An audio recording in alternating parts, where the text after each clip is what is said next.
우리 기도하고 오늘 주청 말씀 시작하시겠습니다. 기도 올리겠습니다. 사랑과 은혜가 많으신 고마우신 우리 아버지 하나님, 저희를 구원해 주시고 주님의 몸된 교회 가운데 귀한 지체로 오늘도 이렇듯 붙들어 주신 것 감사를 드립니다. 여전히 주님 앞에 설 때까지 많은 어려움들이 있습니다. 그러한 어려움을 주실 때 저희들의 믿음을 주님 앞에 보이게 하시고, 여러 가지 어려움이 있지만 그래도 이 믿음을 끝까지 지키는 가운데 주님 앞에 칭찬받는 모습으로 설 수 있기를 간절히 원합니다. 그러하기에 우리에게 말씀을 주셨고, 그러하기에 우리 곁에 귀한 동역자들을 주셨음을 잊지 않고, 어찌하든지 말씀이 우리에게 위로와 힘이 될 수 있도록 역사해 주시옵소서. 오늘도 우리 귀한 형제 자매님들 오프라인으로 또 온라인으로 하나님 말씀 앞으로 불러주셨사오매 우리가 스스로 택한 이 신앙의 길, 위로 향한 생명길이 얼마나 귀한 길인지, 또 그 길을 끝까지 걷기 위해 우리에게 어떠한 마음이 필요할지 교훈해 주시고, 우리 마음속에 깊이 남을 수 있도록 역사해 주시옵소서. 무엇보다 저희들 영혼을 건지는 그 일을 계획하는 일이 있습니다. 우리 청년 부서 집회 또 중집회 하나님께서 친히 예배해 주셨사오매 역사해 주시기를 간절히 기도합니다. 부서 집회를 인도하실 이규철 목사님, 또 신현식 목사님, 유도현 목사님, 그리고 중집회를 인도하실 오세일 목사님, 일일이 말씀을 준비하고 또 행하시는데 부족함 없도록 능력으로 함께해 주시고, 무엇보다 영혼들을 전도하고 계시는 우리 형제 자매님들 행여라도 피곤하여 지치거나 낙심치 않도록 도와주시옵소서. 그래서 그 집회를 통해서 한 영혼이라도 더 구원받는 귀한 역사가 일어날 수 있도록 도와주시기 원합니다. 저희와 무관타 생각지 않고 함께 기도함으로, 함께 동참함으로, 함께 힘있게 그 복음을 전하는 귀한 시간이 될 수 있도록 또한 역사해 주시기를 간절히 기도합니다. 오늘 또 주일 청년교제 하나님이 허락해 주신 만큼 필요한 말씀으로, 필요한 교제로 은혜 입혀 주시고 덧입혀 주시옵소서. 모든 기도 저희를 사랑하시는 우리 주 예수님의 이름으로 감사하며 기도드렸습니다. 아멘. 잠언 15장입니다. 잠언 15장 24절 말씀을 찾겠습니다. 잠언 15장 24절입니다.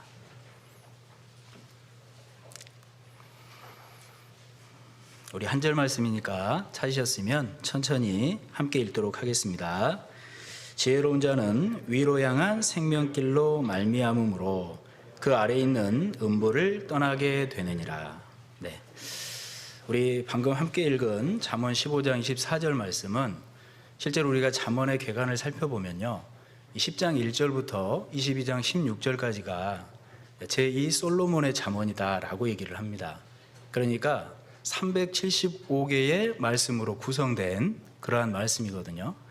그래서 375개의 말씀으로 사실은 하나하나가 우리에게 너무나도 중요한 말씀이 된다는 겁니다. 제가 이 말씀을 보면서 왜 하필 375개일까? 365개면 매일매일마다의 삶의 교훈이다라고 생각해 볼 수 있는데 왜 하필 375개일까? 개인적으로 생각해 봤던 적이 있습니다. 왜 375개일까요? 365 더하기 10. 이 성경은 10이라는 숫자를 모든이라고 표현을 하잖아요. 그러니까 365일 매일매일의 모든 지혜가 담겨 있다, 이런 의미가 있다라고 생각을 했습니다. 저 혼자 생각한 거니까요, 어디 가서 얘기하지는 마셔요. 위험할 수 있으니까.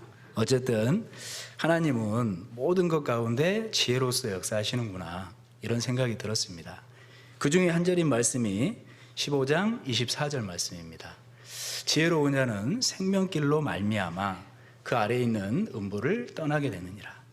실제로 하나님께서 우리에게 말씀하시는 위로 향한 생명길, 이게 무엇을 말씀하실까요?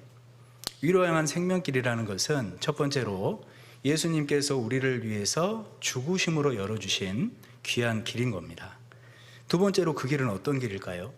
그 사실을 개인적으로 믿음으로 그 사랑에 이끌려서 우리 믿음의 선진들이 그 뒤를 쫓았던 그런 길일 겁니다. 그리고 어떤 길일까요?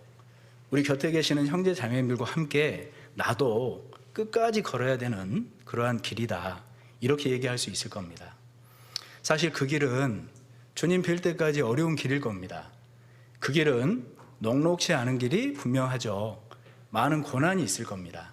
그래도 우리가 그 사랑 때문에 스스로 선택한 길 아닙니까? 이 길을 억지로 가자고 그러면 끝까지 갈 수 있겠어요? 내가 그 사랑에 취해서 내가 스스로 선택한 길인 겁니다. 그리고 그 길은 끝까지 가야 되는 길인 겁니다. 중도에 포기해서는 되지 않는, 끝까지 가야 되는 그러한 신앙의 길을 말씀을 하고 있습니다. 그래서 오늘은 이 잠언 15장 24절에서 말씀하시는 위로 향한 생명길, 그 주제를 가지고 그 길 앞에 그 길이 어떠한 길이고 또 우리의 어떠한 마음이 필요할지를 잠시 상고해 보도록 하겠습니다. 우리 이 세상에는 실제로 크게 두 가지의 길이 있습니다. 어떤 길이 있을까요? 어리석은 자다라고 말씀하시는 죄인의 길, 그 끝은 죽음의 길입니다. 그리고 또 하나의 길은 지혜로운 자의 길입니다. 의인의 길이죠. 그 끝은 생명, 영원한 천국이다 라고 말씀을 하셨습니다. 우리 시편 14편 1절에 뭐라고 말씀하십니까?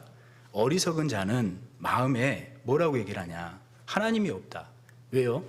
저는 소행이 가증하고 부패하여 선을 행하는 자가 없도다 라고 말씀을 하고 있습니다. 그러니까 어리석은 자는 하나님 없다, 영혼 없다, 영원한 세계가 어딨냐, 부활이 어딨냐, 심판이 어딨냐, 그렇게 얘기하는 사람을 어리석다라고 얘기를 합니다. 왜 그렇게 어리석다고 얘기할까요? 하나님이 없다라고 하는 사람들, 하나님이 없다라는 증거 될 수 있어요? 하나님이 없다라는 증거를 가지고 없다는 게 아닙니다. 왜 없다고 그러죠? 보이지 않으니까 없답니다. 왜 없다고 합니까? 하나님 계시면 내 마음대로 못 사니까 그냥 없고 봐야 되는 겁니다. 그러한 모습을 보면서 하나님 말씀하시는 거죠. 하나님 없다는 자 어리석다. 그 끝은 죽음뿐이라는 겁니다. 성경은 그것을 우리에게 알려주고 계시는 겁니다. 반면에 또 다른 길은 어떠한 길이 있습니까? 지혜로운 자의 길이 있거든요. 우리 다시 본문을 봐보시죠. 본문의 시작이 이렇게 말씀하고 있죠. 15장 24절, 우리 다시 한번 이 말씀을 읽어보시죠. 지혜로운 자는 위로 향한 생명길로 말미암음으로 그 아래에 있는 음부를 떠나게 되느니라 그러셨습니다. 지혜로운 자는 어떤 자입니까? 하나님이 계시다 분명히 인정하는 사람입니다. 심판이 있다 분명히 알고 사는 사람입니다. 부활이 있다, 영원한 세상이 있다 분명히 알고 사는 사람이 지혜로운 자입니다. 우리가 하나님이 계시다, 천국이 있다, 지옥이 있다 그냥 우리의 감정으로 믿고 있는 겁니까? 그렇지 않잖아요. 분명한 성경적인 사실, 말씀의 증거를 통해 확신하고 살아가는 거지 않습니까? 그렇기 때문에 눈에 보이는 이 세상이 전부가 아니라 영원한 세계가 있다. 그리고 내가 하나님 앞에 설 날이 분명히 있다. 심판이 분명히 있다. 우리가 그 사실을 붙들고 살아가는 겁니다. 그러한 확신이 내 마음에 심겼기 때문에 그 재앙을 피하고자 주님을 붙잡은 사람들이 우리 아닙니까? 잠언 22장에 말씀하시죠. 슬기로운 자는 재앙을 보면 어떻게 합니까? 피하는 겁니다. 반면에 어리석은 자는 끝까지 고집으로 걸어 나가는 겁니다. 그리고 해를 받는다. 이렇게 말씀을 하고 계시거든요. 그래서 세상에는 두 가지의 길이 있습니다.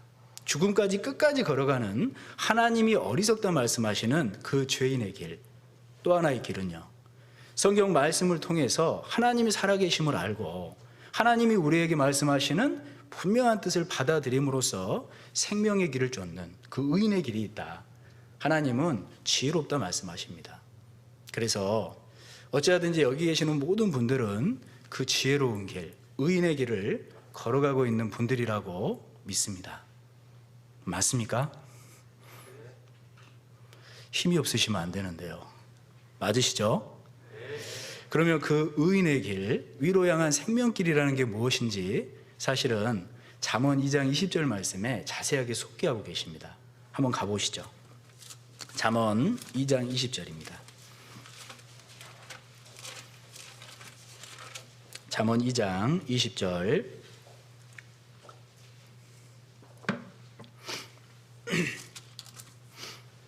찾으셨으면 역시 제가 읽어드리겠습니다. 잠언 2장 20절입니다. 지혜가 너로 선한 자의 길로 행하게 하며 또 의인의 길을 지키게 하리니, 이렇게 말씀을 하셨죠. 이 가운데 그 길이 무엇인지를 소개하고 있습니다. 선한 자의 길, 그리고 의인의 길. 우리 영어 성경에 보면 선한 자의 길은 단수로 되어 있습니다. 그리고 의인의 길은 복수로 되어 있습니다. 무엇을 우리에게 교훈하고 계실까요? 선한 자의 길은 우리 주님, 홀로 한 분이신 우리 하나님이 걸으셨던 나를 사랑해 주신 그 죽음의 길이라는 겁니다. 선한 자의 길, 그리고 또 의인의 길, 복수라고 했잖아요. 그 사실을 믿음으로 받아들임으로 많은 믿음의 선진들이 걸었던 길, 그리고 나도 지금 걷고 있는 그 길을 말씀을 하고 있습니다. 그래서 우리는 분명히 알아야 됩니다. 내가 걷는 이 길이 어떤 길이냐? 먼저는 예수님께서 나를 위해 죽으심으로 열어주신 분명한 생명길이다. 이 사실을 먼저는 알아야 될 필요가 있죠. 우리 요한복음 14장 6절 말씀 기억하세요? 내가 곧 길이요 진리요 생명이니 나로 말미암지 않고는 아버지께로 올 자가 없다. 예수님은 우리에게 생명으로 가는 길이 되어 주신 겁니다. 우리 창세기에 보면 아담과 하와를 창조하셨죠. 모든 것을 누릴 수 있는 에덴 동산에 두셨습니다. 그런데 딱 먹지 말라는 선악과를 먹음으로 범죄해버리죠. 가죽옷을 입혀서 에덴 동산에서 내어 쫓아버리십니다. 그때 한 가지 또 하신 일이 있으시죠. 생명나무로 가는 그 길을 그룹들과 두루 도는 화영검으로 막으셨다 되어 있습니다. 왜 막으셨을까요? 죄인된 상태에서 그 생명나무를 먹지 않습니까? 그러면 그게 사단의 길인 겁니다. 그래서 하나님은 그렇게 범죄한 아담의 그러한 복을 위해서라도 그 길을 막으셔야 될 필요가 있었다는 겁니다. 그래서 창세기에 두루 도는 화영검으로 그 생명나무로 가는 길을 막으셨다, 이렇게 말씀을 하고 있죠. 그런데 그 길은 우리와 같은 죄인의 몸으로 갈 수 없는 길입니다. 내가 그 칼에 맞으면 영원한 지옥이라는 멸망밖에 없는 길이었거든요. 그런데 그 길을 누가 열어주셨습니까? 예수님이 열어주신 거예요. 우리 스가랴 13장 한번 가보세요. 학계 스가랴 말라기 스가랴 13장입니다. 13장 7절입니다. 스가랴 13장 7절.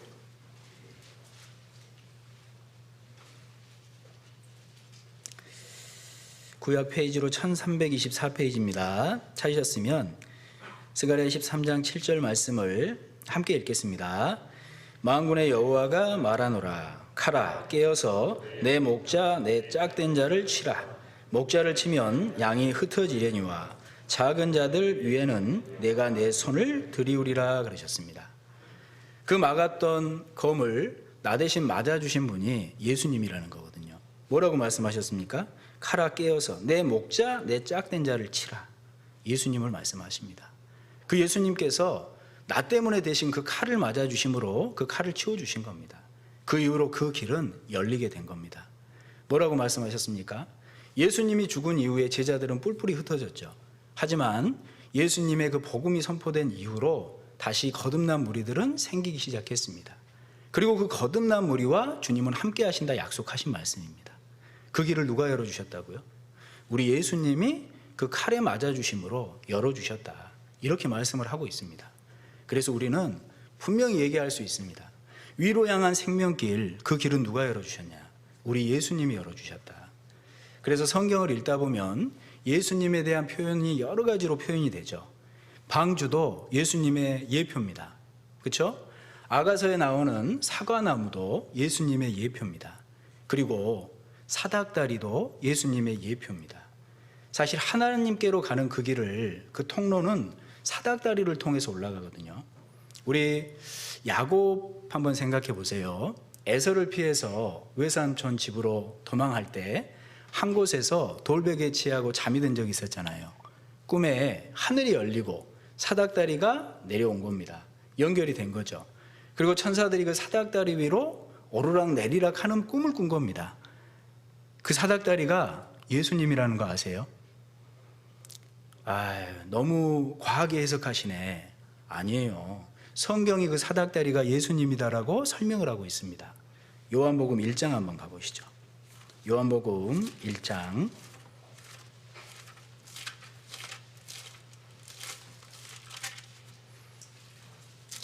요한복음 1장 51절입니다. 51절 역시 찾으셨으면 제가 읽겠습니다.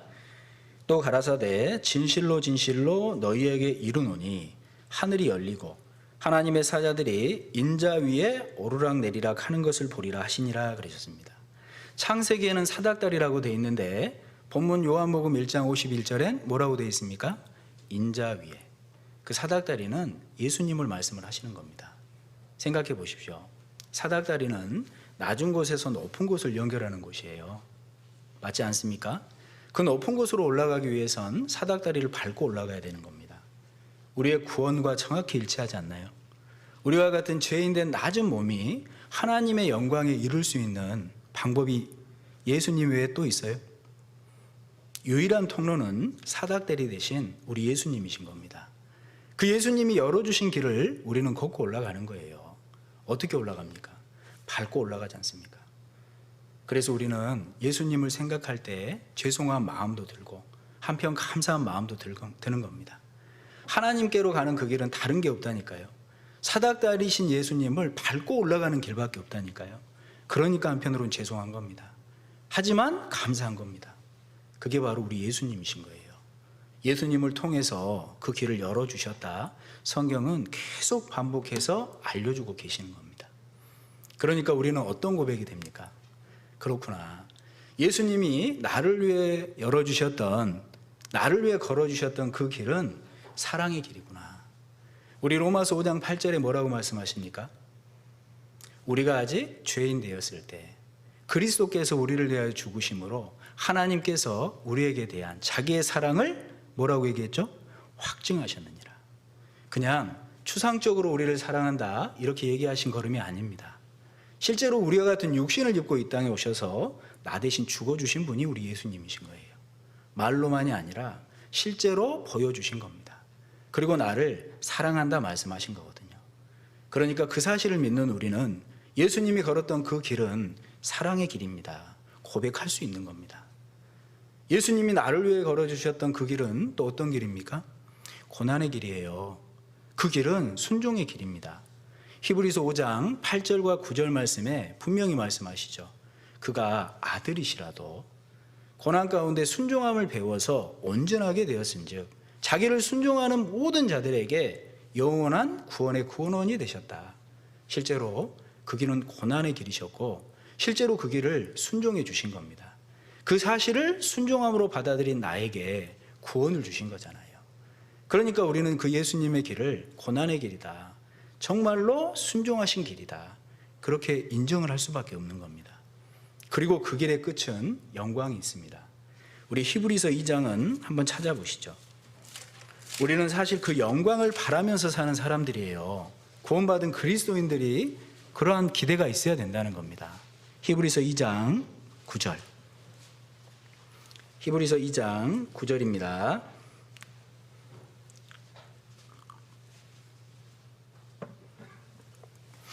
우리 말씀은 찾으셨으면 같이 한번 읽어보시죠. 오직 우리가 천사들보다 잠깐 동안 못하게 하심을 입은 자, 곧 죽음의 고난 받으심을 인하여 영광과 존귀로 관쓰신 예수를 보니 이를 행하심은 하나님의 은혜로 말미암아 모든 사람을 위하여 죽음을 맛보려 하심이라 그러셨습니다. 말씀하신 것처럼 먼저는 죽음의 고난을 나 때문에 받으신 겁니다. 하지만 그 가시면류관만 쓰실 뿐 아니라 그 이후에 부활 승천하신 예수님은 존귀와 영광의 관까지 쓰신 겁니다. 사실 우리의 신앙의 모습인 겁니다. 우리는 주님 만날 때까지 고난의 길을 걷습니다. 신앙생활은 어려울 수밖에 없다니까요. 그런데 하나님 앞에 섰을 때 그 고난이 도리어 영광의 관으로, 영원한 면류관으로 바뀌어서 내 머리에 씌워지는 겁니다. 하나님은 그걸 소망하면서 이 땅 가운데 신앙생활 하기를 원하는 겁니다. 그걸 소망하면서 이 길을 끝까지 걷기를 원하시는 겁니다. 그러한 소망이 흐려지고 그러한 영광이 흐려지지 않습니까? 조금만 힘들면 이 길 나 못 가겠다. 그리고 주저앉아 버리는 겁니다. 실제로 우리는 분명히 알 수 있습니다.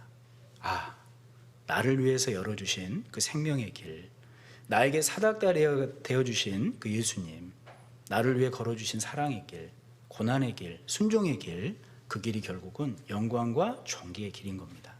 선한 자의 길이잖아요. 그리고 그 이후에 많은 믿음의 의인들이 그 사실을 믿음으로 따라 걸었던 길인 겁니다. 우리 히브리서 찾으셨으니까 10장 한번 가보시죠. 히브리서 10장 38절 39절입니다. 38절 39절 우리 말씀은 찾으셨으면 같이 한번 읽어보시죠. 오직 나의 의는 믿음으로 말미암아 살리라. 또한 뒤로 물러가면 내 마음이 저를 기뻐하지 아니하리라 하셨느니라. 우리는 뒤로 물러가 침륜에 빠질 자가 아니요 오직 영혼을 구원함에 이르는 믿음을 가진 자니라 그러셨습니다. 우리 이 말씀이 정말 적절하게 배치가 되어 있는 겁니다. 우리 히브리서 1장부터 13장까지의 내용을 쭉 살펴보면요, 1장부터 7장까지는 뭘 얘기하시는 줄 아세요? 예수님이 어떤 분이시냐? 예수님은 천사보다 우월하신 분이다. 예수님은 모세보다, 여호수아보다, 대제사장 아론보다 우월하신 분이다. 예수님이 누구냐? 그걸 설명하고 있는 내용입니다. 히브리서 8장부터 10장까지는 무엇을 얘기하는 내용인 줄 아세요? 그 예수님이 이 땅에 오셔서 무슨 일 하셨냐? 실제로 옛 언약이 있었잖아요. 대속법. 짐승으로 1년의 죄를 없이 하는 그 대속법이라는 게 있었습니다. 그런데 그 옛 언약은 온전한 것이 아니다. 흠이 있다. 그렇기 때문에 그 옛 언약을 폐하고 새 언약의 중보자로 오신 분이 그리스도시다. 바로 그분이 그 대속법의 실체로 오신 분이다. 그런데 그 예수님이 무슨 일을 행해 주셨냐? 우리를 위해서 우리의 모든 죄 때문에 십자가에 죽어주심으로 모든 물과 피를 흘려주신 거다. 그리고 그 일을 이루어 주신 거다. 어떻습니까? 예수님이 그 일로 새 언약의 중보자로 오셨다는 것을 8장, 9장, 10장이 자세하게 설명을 하고 있습니다. 그러니까 구원받았다 얘기하는 사람, 그 믿음을 가진 사람이 10장 38절에 39절 이 내용이라는 겁니다. 39절에 보시면 특히 우리는 뒤로 물러가 침륜에 빠질 자가 아니요 오직 영혼을 구원함에 이르는 믿음을 가진 자니라 그랬잖아요. 내가 구원받은 이유가 뭐냐는 겁니다. 그 예수님이 누군지 분명히 알고 그 예수님이 무엇을 하셨는지 분명히 아는 믿음을 가진 내가 영혼의 구원을 받았다는 얘기인 거예요. 그러니까 구원받았다라고 하는 사람은 예수님이 누구신지 또 예수님이 하신 일이 무엇인지 성경적으로 분명히 얘기할 수 있는 그런 사람이라는 겁니다. 그래서 그 이후에 히브리서 11장은 뭘 말씀하십니까? 그렇게 그 사실을 믿음으로 받은 사람이 이렇게 산다는 겁니다. 어떻게 살아요? 아벨을 예를 듣잖아요. 다른 게 구원이 아니다. 희생제사, 그걸 분명히 깨닫는 것이 구원이다. 아벨은 그걸 우리에게 증거하시는 겁니다. 그리고 에녹은 무엇을 증거하십니까? 그 믿음을 가진 사람이 하나님과 동행하는 것이다. 구원받지 않은 사람이 아무리 하나님과 동행한다고 해도 하나님은 뒤에서 뭐라고 그러실까요? 아니, 같이 가자고만 하지 말고 먼저 관계를 맺어라. 먼저 구원을 받아라. 이렇게 얘기하시지 않겠어요? 그 믿음이 먼저는 형성돼야 하나님과 동행할 수 있다. 에녹이 그러한 삶의 모습을 보여주신 거잖아요. 뿐만 아니라 7절의 노아는 그렇게 믿음으로 그 사실을 받아들였기 때문에 하나님의 일에 함께 일해 나간 겁니다. 방주를 지었잖아요. 뿐만 아니라 우리 뒤에 보면 24절에 모세라는 사람도 잘 아시잖아요. 모세라는 사람은 조금만 모른 척하면 남은 여생 편하게 살 수 있었습니다. 그렇죠? 그런데 자기 백성과 함께 고난받기를 자처했던 사람이 모세예요. 왜 그랬을까요? 그 믿음이 확실했기 때문에 그렇지 않습니까? 그리고 기생 라합도 소개를 하고 있습니다. 기생 라합은 그 믿음이 확실했기 때문에 자기 부모, 형제, 자매, 친족들까지 함께 그 장망성인 여리고성에서 데리고 나온 겁니다. 무엇 때문이에요? 믿음 때문이라니까요. 우리에게 히브리서 1장부터 10장을 통해서 그 믿음이 무엇인지를 분명하게 알려주시고 그 믿음을 가졌다면 이렇게 살아야 되는 거 아니냐? 히브리서 11장은 그걸 말씀하시는 겁니다. 히브리서 12장은 그럼 뭘 말씀하실까요? 그러니까 인내해야 된다. 우리 앞에 당한 경주를 경주하며 뭘로요? 인내로써. 그러니까 참아야 된다. 신앙의 길은 어려운 거다. 하지만 그냥 무턱대고 참으라시는 분이 아니에요. 소망이 있지 않냐? 영원한 천국 약속해 주시지 않았냐? 영광과 존귀가 있다 하지 않았냐? 그러니까 그 소망 바라고 인내해라. 그게 12장 말씀입니다. 13장 말씀은 뭘까요? 사랑하기를 계속하라 그러셨잖아요. 사랑해라 이 말인 거예요. 성경의 핵심은 사랑인 겁니다. 다른 게 없어요. 내가 아무리 교회 안에서 많은 일을 한다고 해도, 내가 아무리 똑똑하다고 해도 마음에 사랑이 없잖아요. 하나님이 말씀하셨죠. 아무 유익 없다. 그거 아무것도 아니다. 그렇기 때문에 성경의 핵심은 사랑인 거예요. 그래서 어찌하든지 우리는 그 믿음을 가진 사람들입니다. 그래서 아벨서부터 기생 라합까지 이 히브리서 11장에 말씀하시는 모든 믿음의 의인들도 그 믿음이 확실했기 때문에 따라 걸었던 그 길이다. 그걸 소개하고 있지 않습니까? 예수님이 십자가에 달려 죽으셨습니다. 그리고 그 이후에 부활승천하셨습니다. 그리고 신약 성도들에겐 사실은요, 더 많은 믿음을 요구하시는 겁니다. 우리 히브리서 11장 39절을 한번 보시죠. 39절 40절 히브리서 11장 39절 40절 우리 말씀도 찾으셨으면 같이 한번 읽어보시겠습니다. 이 사람들이 다 믿음으로 말미암아 증거를 받았으나 약속을 받지 못하였으니 이는 하나님이 우리를 위하여 더 좋은 것을 예비하셨은즉 우리가 아니면 저희로 온전함을 이루지 못하게 하려 하심이니라 그러셨습니다. 좀 어려운 말인 것 같은데 쉬운 말로 바꿔보겠습니다. 히브리서 11장은 그러니까 예수님이 아직 오지 않은 사실을 믿음으로, 아직 현실이 되지 않은 사실을 믿음으로 이렇게 살았던 사람이다라는 걸 보여주고 있죠. 이 사람들도 그렇게 살았는데 그 사실이 실현된 그걸 분명히 보는 너희들은 어떻게 살래? 하나님이 신약의 성도들, 특히 마지막 징조까지 보고 사는 우리들에겐 더 큰 믿음을 요구하신다 이 말입니다. 어떻게 살아야 되겠습니까? 그 구약의 믿음의 선진들이 이러한 길을 걸었고 신약의 선진들도 그러한 믿음의 길을 걸었습니다. 제가 예수님 이후에 많은 믿음의 선진들의 죽음 앞에서 하는 말씀들을 좀 써서 읽어드리려고 하다가요, 차마 제 스스로가 부끄러워서 못 읽겠더라고요. 그래서 영상을 좀 찾아봤습니다. 그 영상을 보시면서 한번 생각해 보세요. 예수님이 내재 때문에 죽으셨고 그분이 부활 승천하셨다는 사실을 믿음으로 받아들인 그 사람들, 죽음 앞에서 어떤 얘기를 했는지 한번 보시죠.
이 신약의 믿음의 선진들이 죽음 앞에서 했던 고백들입니다. 사실 죽음 앞에서 했던 고백들은 그의 삶의 예표라고 할 수 있을 겁니다. 이러한 모습들을 우리에게 하나님이 보여주신 이유는 이제 선택하라 이겁니다. 정말 그 예수님이 이 땅에 오심으로 그 모든 죄를 없애해 주신 그 사실을 보지 못한 구약의 믿음들, 선진들도 그 길을 택했고, 예수님 오신 이후에 신약의 선진들도 그 믿음의 길을 끝까지 걸었다면 우리는 어떠한 선택을 하는 게 맞겠습니까? 예수님께서 가룟 유다에게 말씀하셨습니다. 저는 차라리 태어나지 않는 것이 좋을 뻔했다. 희한한 말씀 아닙니까? 세상에 가룟 유다를 보낸 분도 하나님이셔요. 그런데 그러한 가룟 유다에게 저는 태어나지 않는 것이 차라리 나을 뻔했다. 모순적인 말 같죠. 그런데 그 말씀을 하시는 이유가 뭘까요? 철저하게 선택은 우리의 몫이라는 겁니다. 자유의지를 부여해 주셨죠. 하나님이 나를 이렇게 하셨으니까 내가 이렇게 한다. 아닙니다. 철저하게 선택은 나의 몫인 겁니다. 구원에 대한 선택도 나의 몫이었고, 구원받은 이후에 내가 신앙생활을 적당히 할 거냐, 정말 주님을 위해서 최선을 다해 볼 거냐, 역시 선택은 나의 몫인 겁니다. 가룟 유다에게 저는 차라리 태어나지 않는 것이 좋을 뻔하였느니라, 괜히 그 말씀을 하신 게 아닙니다. 지금 나에게도 그런 말씀을 하시지 않겠습니까? 예수님께서 나를 위해서 죽으심으로 열어주신 생명의 길, 그리고 그 뒤에 많은 믿음의 선진들이 그 사실을 믿음으로 걸어갔던 그 길, 이제 우리도 선택해야 되는 겁니다. 그 길을 어떻게 걸어갈 거냐? 적당히 걸어갈 거냐? 아니면 정말 주님을 의지함으로 힘있게 최선을 다해서 걸어갈 거냐? 선택의 문제는 나에게 있는 겁니다. 오늘 우리는 적어도 그러한 다짐, 그러한 선택을 조금은 한 번 더 하는 그런 시간이 돼야 되지 않겠습니까? 우리 예수님이 먼저는 열어주셨고 많은 믿음의 의인들이 따라줬고 또 나도 역시 그 길을 끝까지 가기로 작정했다면 필요한 마음이 있습니다. 뭐냐? 위로 향한 생명길이었잖아요. 다시 잠언 15장을 가보시죠. 잠언 15장 24절, 잠언 15장 24절 제가 다시 한번 읽어드리겠습니다. 지혜로운 자는 위로 향한 생명길로 말미암음으로 그 아래에 있는 음보를 떠나게 되느니라 그러셨습니다. 그러니까 위로 향한 생명길이다. 고난이 있다는 얘기예요. 그 생명길은 생명길인데 어디로 향해 있다고요? 그냥 편하게 내려갈 수 있는 아래로 내려가는 길이 아니라 위로 올라가야만 도달할 수 있는 생명길이다. 이렇게 말씀을 하고 있는 겁니다. 구원받은 우리에겐 고난의 길이다 이 말인 거예요. 실제로 우리가 삶 가운데 여러 가지 어려운 일을 만나면 이게 징계인가? 이런 생각도 들죠. 물론 내가 하나님 앞에 합당치 못하면 징계도 있습니다. 그런데 하나님 앞에 합당하게 사는 칭찬받는 그리스도인에게도 고난은 있는 거예요. 우리 아가서 4장을 한번 가보시죠. 아가서 4장에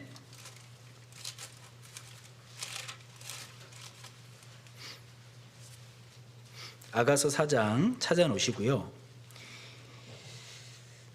2장 17절 말씀부터 한번 봐보시죠. 2장 17절 아가서 2장 17절 제가 읽겠습니다. 나의 사랑하는 자야, 날이 기울고 그림자가 갈 때에 돌아와서 베데르 산에서의 노루와 어리사슴 같아여라 이렇게 말씀하셨죠. 이 베데르 산이라고 그랬는데 베데르라는 뜻이 단절이라는 뜻이랍니다. 그러니까 나의 잘못 때문에 하나님과 막혀있는 어찌 보면 징계의 모습인 거거든요. 그럴 때라도 거기서 낭망하지 말고 뭐라고 말씀하셨어요? 노루와 어린 사슴같이 빨리 돌아오라 이렇게 얘기를 하고 계시는 겁니다. 그러니까 그러한 징계 가운데라도 낙심할 것이 아니라 자책할 것이 아니라 빨리 주님께 돌아와라 그렇게 얘기를 하고 계시죠. 그리고 4장 말씀이 그리스도인들의 아름다운 모습을 설명을 하고 있는데 사실은 칭찬받는 그리스도인의 모습입니다. 그런데 하나님 뜻 가운데 합당하게 살고 칭찬받는 그리스도인에게도 날이 기우는 때가 있어요. 우리 4장 6절 말씀 보시죠. 6절 4장 6절 말씀 역시 제가 읽겠습니다. 날이 기울고 그림자가 갈 때에 내가 모략산과 유양의 작은 산으로 가리라 그러셨습니다. 칭찬받는 그리스도인에게도 날이 기울고 그림자가 갈 때, 고난의 때가 분명히 있다는 겁니다. 그러한 고난을 모략산이라고 표현을 하고 있잖아요. 올라가는 길이라니까요. 고난의 길이라니까요. 그러니까 나에게 여러 가지 어려운 일이 당하면, 그렇죠, 먼저는 내가 하나님 앞에 합당치 못한 모습이 뭐가 있는지 살펴볼 필요는 있겠죠. 하지만 합당한 가운데라도 하나님은 고난이라는 걸 주십니다. 그 고난 가운데 하나님이 나에게 무엇을 원하실까요? 위로 향한 생명길이구나. 이러한 고난이라는 건 마땅히 있는 거구나. 그러니까 그 고난 가운데 넘어지는 게 아니에요. 견고히 서는 겁니다. 올 게 왔구나. 그런 마음의 준비를 하고 그 고난에 대하는 게 믿음의 모습 아니겠습니까? 그래서 우리가 사실은 고난 좋아할 사람은 없습니다. 그래서 하나님이 이 생명길, 위로 향한 생명길, 그 고난의 길을 끝까지 걸어가야 되기 때문에 그러한 시험들이 닥치면 어떠한 마음으로 살았을 때 그러한 고난을 능히 이겨낼 수 있는지도 교훈해 주신 겁니다. 그래서 오늘 우리가 어찌하든지 하나님 만날 때까지 위로 향한 생명길, 그 고난의 길을 끝까지 걸어야 되지 않습니까? 그러한 시험들을 만날 때 어떠한 마음이 필요하냐? 하나님은 교훈해 주셨습니다. 기억해 보셨으면 좋겠어요. 첫 번째로 기도하셔야 돼요.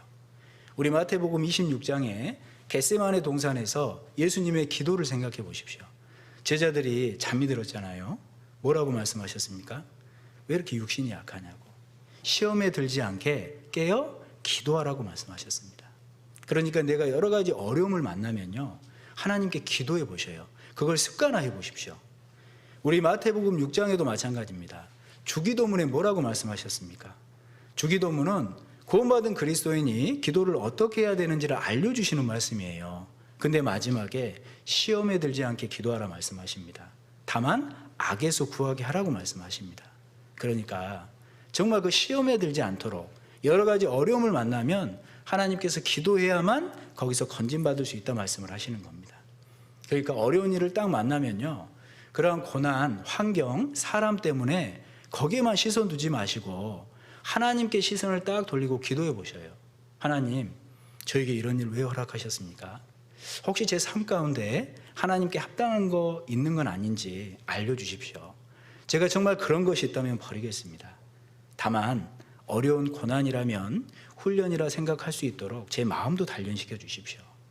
그렇게 기도하는 사람은요, 그런 고난을 만났을 때 오히려 그것이 유익인 겁니다. 그래서 여러 가지 어려움을 만나면 꼭 눈을 감으셔요. 하나님, 주님 찾으셔야 됩니다. 그렇게 기도했을 때 시험에 들지 않고 깨어 있을 수 있다. 하나님은 말씀하셨죠. 두 번째로는 정말로 그러한 고난들, 시험의 때를 만나면 감사하는 마음이 먼저는 크셔야 된 겁니다. 자꾸 그러한 환경 때문에 원망 불평이 들어버리잖아요. 그러면 오히려 더 시험에 깊게 드는 거예요. 그 틈을 사단은 놓치지 않습니다. 오라, 잘됐다, 이때다. 그리고 교회와 멀리합니다. 말씀과 멀리합니다. 형제자매들과 멀리하게 합니다. 그리고 결국은 떨어지게 합니다.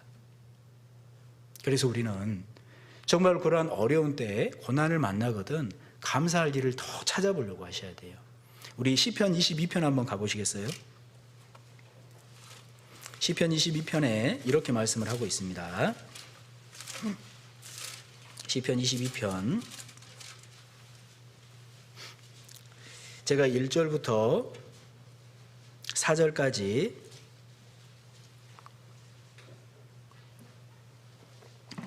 4절까지 읽어드리겠습니다. 내 하나님이여, 내 하나님이여, 어찌 나를 버리셨나이까? 어찌 나를 멀리하여 돕지 아니하옵시며 내 신음하는 소리를 듣지 아니하시나이까? 내 하나님이여, 내가 낮에도 부르짖고 밤에도 잠잠치 아니하오나 응답지 아니하시나이다. 우리 3절 4절은 같이 한번 읽어보시죠. 이스라엘의 찬송 중에 거하시는 주여, 주는 거룩하시니이다. 우리 열조가 주께 의뢰하였고 의뢰하였으므로 저희를 건지셨나이다 그러셨습니다. 밤에도 부르짖고 낮에도 부르짖었어요. 근데 아무런 응답이 없습니다. 얼마나 고통스러운 때일까요? 얼마나 고난의 때일까요? 그런데 그러할 때라도 3절의 마음을 잊지 않았다는 겁니다. 뭐라고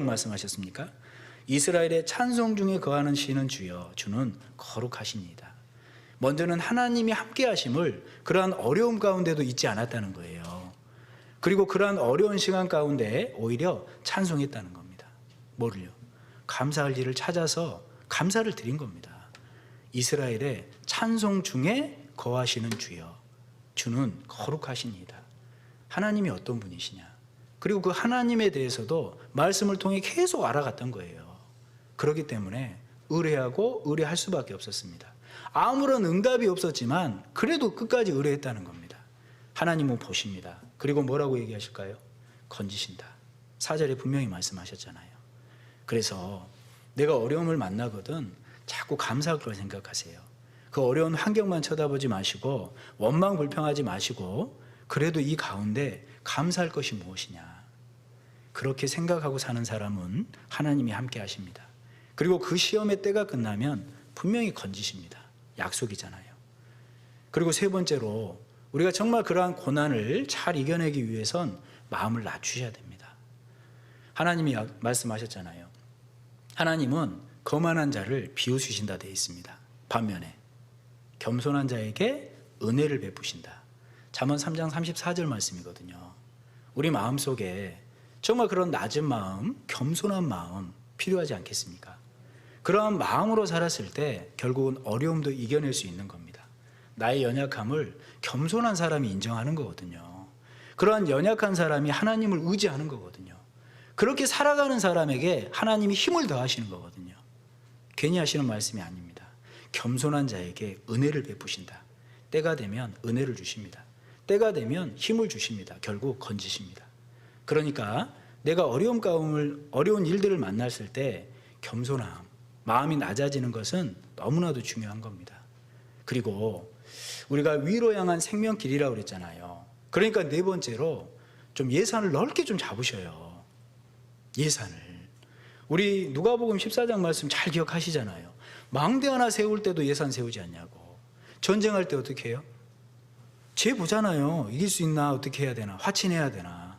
그러니까 쟤 보고 안 되면 하지 말라는 얘기가 아니죠. 그렇게 오해하시면 안 돼요. 그렇죠? 예산이라는 건 너무나도 중요한 겁니다. 어디까지 예산을 포함을 시켜야 돼요? 우리 누가복음 14장 가보시죠. 누가복음 14장 25절부터 27절까지입니다. 25절부터 27절까지 우리 말씀도 같이 한번 읽어보시죠.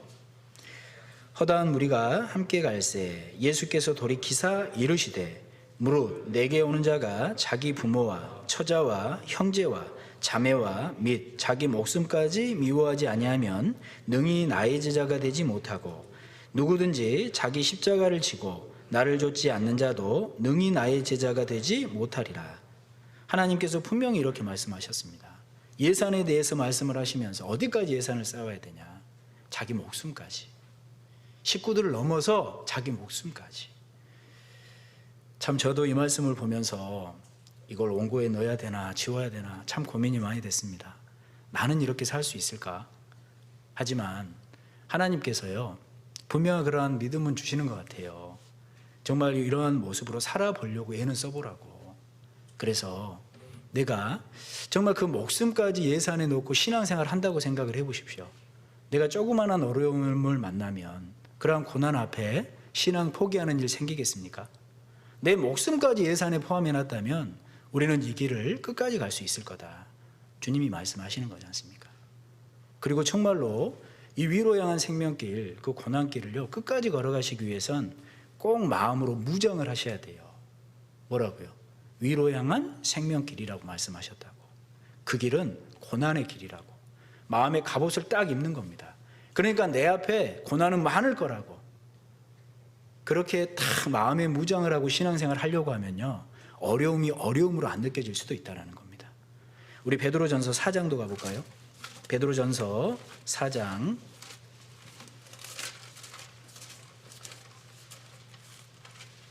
1절 말씀.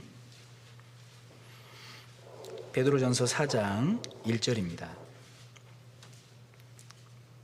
역시 제가 읽겠습니다.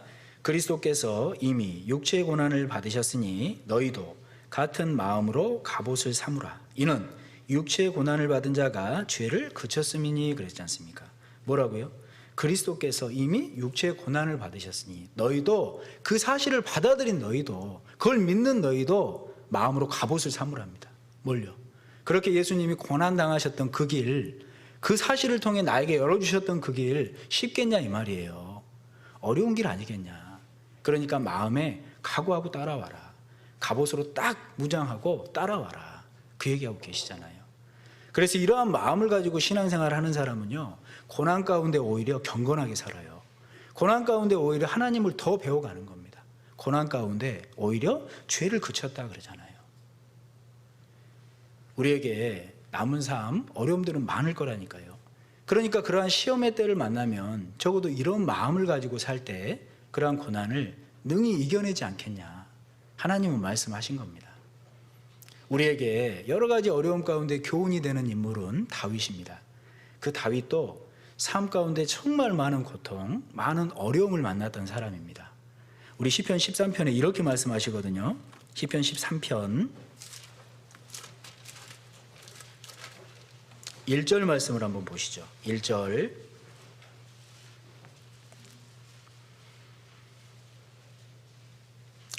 을 제가 읽겠습니다. 여호와여 어느 때까지니이까 나를 영영히 잊으시나이까 주의 얼굴을 나에게서 언제까지 숨기시겠나이까. 얼마나 큰 어려움, 얼마나 큰 고통이면 이렇게 얘기하고 있을까요? 그렇죠? 누구나가 어려움을 당하고 고난을 당하고 고통을 당하면 사실은 숨도 못 쉴 지경이다 얘기할 수 있습니다. 그런데 마지막 6절의 말씀을 봐보세요. 그랬던 다윗이 6절에 뭐라고 얘기하고 있습니까?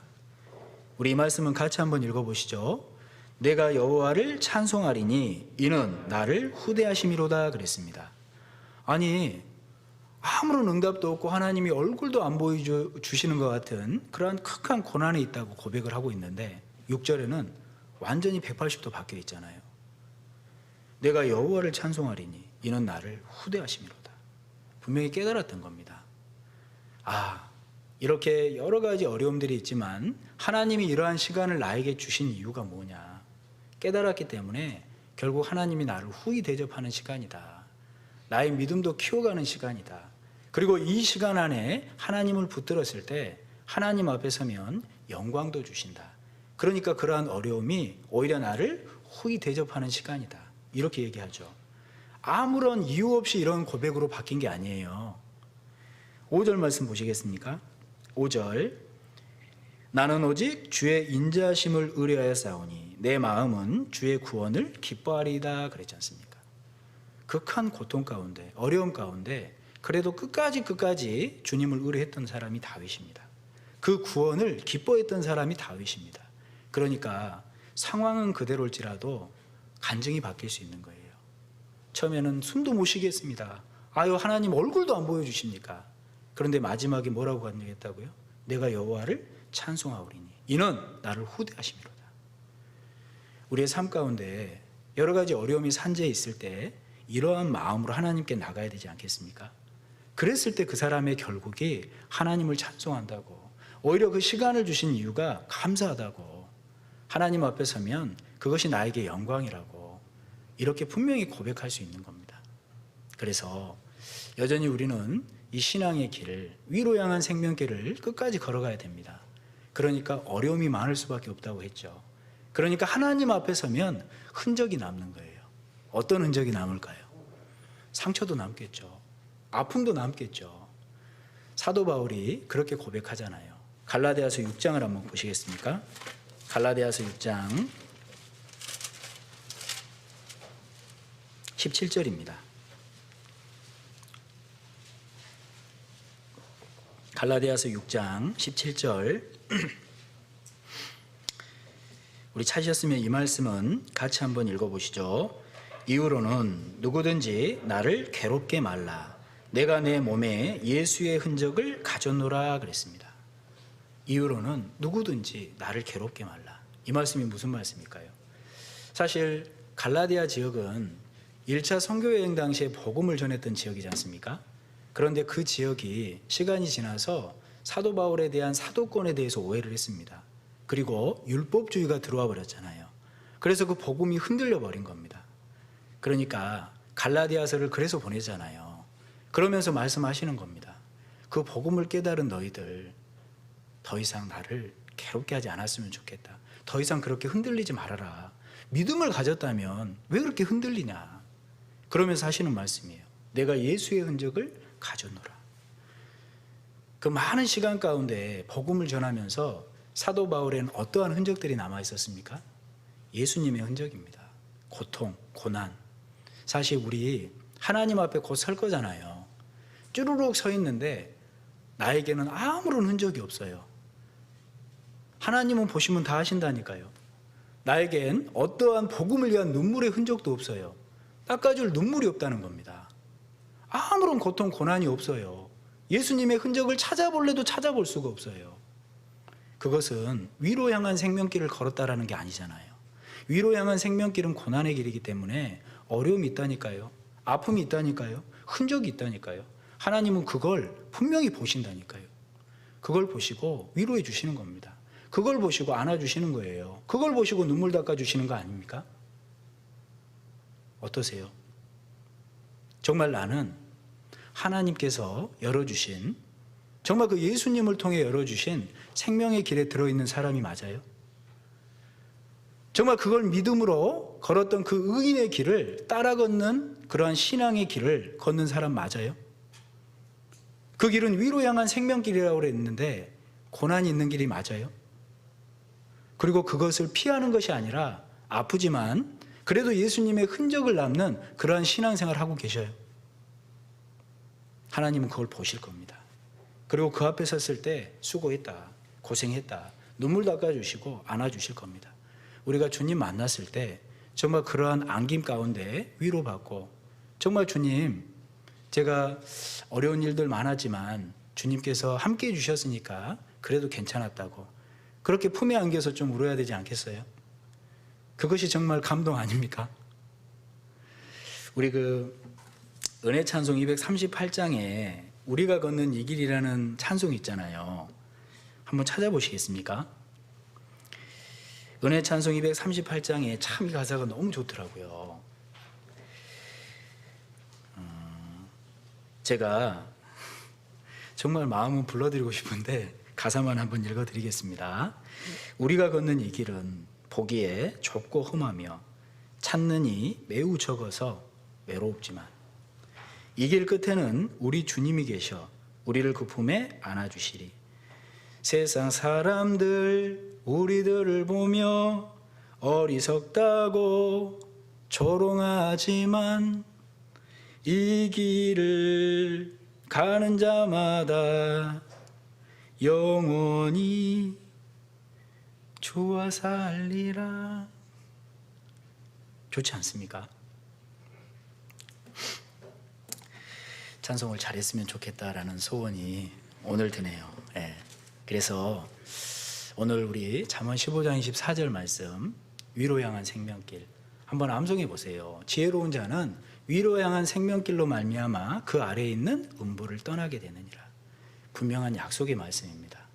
그래서 먼저는 그 길을 예수님이 열어주셨고 많은 믿음의 의인들이 따랐던 그 길이고 나도 끝까지 가야 되는 그 길이다. 그런데 그 길은 위로 향해 있다. 고난밖에 없다. 그러니까 마음의 각오를 새로이 하고 끝까지 쫓아가야겠다. 그런 사람은 흔적이 있다. 그 흔적이 하나님이 칭찬해 주실 흔적이다. 그렇게 마음에 딱 각오를 하고 신앙생활을 하면 사실은 어려움이 그렇게 큰 어려움으로 여겨지지 않는 그런 경우들이 많을 겁니다. 우리가 하나님 앞에 설 때 끝까지 이 믿음을 가지고 살았으면 좋겠습니다. 기도하고 마치겠습니다. 사랑과 은혜가 많으신 고마우신 우리 아버지 하나님, 감사합니다. 먼저는 죄인이었던 우리를 위해 먼저 걸어주셨던 그 길, 우리 마음속에 믿게 하시고 또 많은 믿음의 의인들이 걸었던 그 길, 이제 나도 걸을 수 있는 기회를 주시고 또 마음에 각오할 수 있는 시간을 허락해 주신 것 감사합니다. 하나님, 위로 향한 생명길을 택하고 끝까지 걸어갈 수 있도록 도와주시옵소서. 여러 가지 예수님의 흔적이 남는 길이지만 하나님 앞에 섰을 때 잘했다 칭찬받는 길이기에 어찌하든지 이 길을 끝까지 포기치 않길 원합니다. 도와주시옵소서. 또한 3월, 4월 계획해 주신 청년의 부서 집회들, 또 중집회 하나님 친히 역사해 주셔서 많은 영혼들이 구원받을 수 있도록 도와주시고, 우리도 함께 동참함으로 우리의 믿음도 세우고 또 하나님 기뻐 보시는 귀한 잔치가 될 수 있도록 도와주시기를 간절히 원합니다. 말씀 전하시는 오세일 목사님, 이규철 목사님, 신현식 목사님, 유도현 목사님 일일이 도와주시고 붙들어 주시옵소서. 집회를 준비하는 부서 형제 자매님들, 임원들 일일이 함께해 주셔서 피곤하여 낙심치 않도록 도와주시고, 무엇보다 많은 영혼들이 말씀 앞에 나올 수 있도록 도와주셔서 한 영혼이라도 더 구원받는 귀한 역사가 일어날 수 있도록 함께해 주시기를 간절히 기도합니다. 오늘 남은 교제의 모든 시종 가운데도 하나님 도와주시고 저희들의 마음속에 불을 일으켜 주시옵소서. 모든 기도 저희를 사랑하시는 우리 주 예수님의 이름으로 감사하며 기도드렸습니다. 아멘.